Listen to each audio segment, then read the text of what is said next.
Alright, hello everyone, it's Happy, and today we're going to be talking about the top 5 most armored tanks in World of Tanks Blitz. Let me tell you straight away, the mouse is not on this list. It's close to the list, but it's not in this top 5. And let me know what you guys think are the tanks in this list. I'm curious to know, and let's get started right away. At number 5, we basically have the E3. The E3 is an American tier 10 tank destroyer, of course, very strong armor, especially because of the fact that this tank can technically go hull down, which is very, very important in my opinion.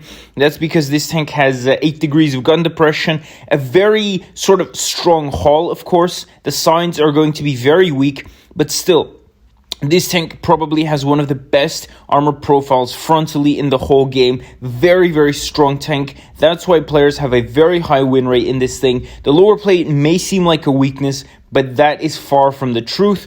The lower plate is extremely strong and it is able to deflect shells even if it is gray. Trust me, I shoot at this thing from another TD and the lower plate is still half red, which is very, very annoying indeed. So overall, very good tank and definitely deserves to be part of this list.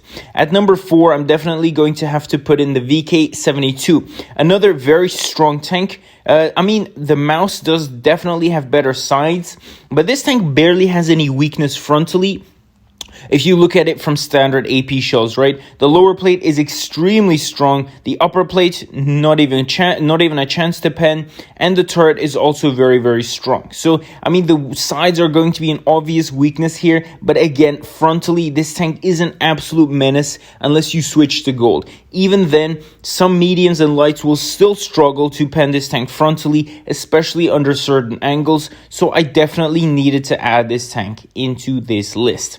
At number 3, I'm definitely going to have to say the Minaro. The Minaro is an absolute beast, an Italian tier 10 tank destroyer. Frontally, this tank is, without gold, I don't know what you're going to do. You're going to have to try and hit the cupolas, but even then, in mid to long ranges, good luck doing that, especially if you have a large caliber gun. Hitting those tiny cupolas is going to be a big pain in the butt.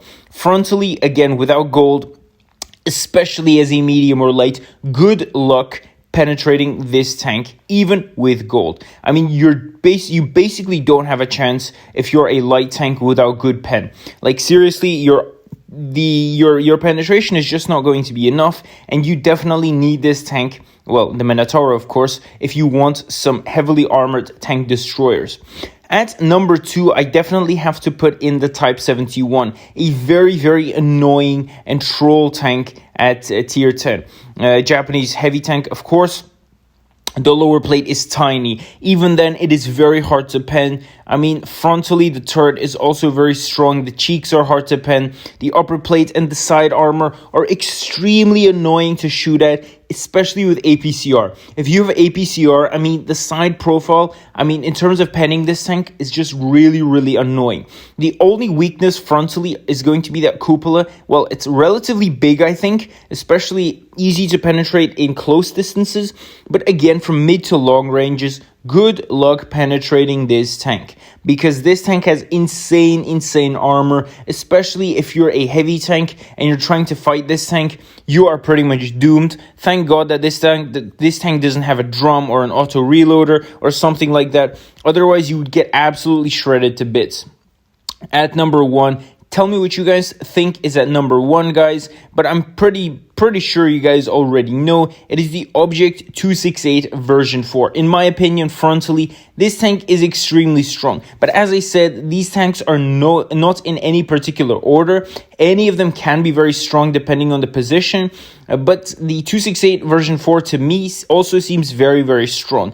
At least frontally, if you know how to angle your tank properly without exposing the little side corners on the front of the tank, you're pretty much ready to go. You're ready to go and slap enemies left and right. Overall, very strong tank, very troll tank indeed, and with very high alpha. So let me know if you guys agree with this list or not in the comment section below. And with that, Happy is out, and I'll definitely see you guys next time. Bye-bye.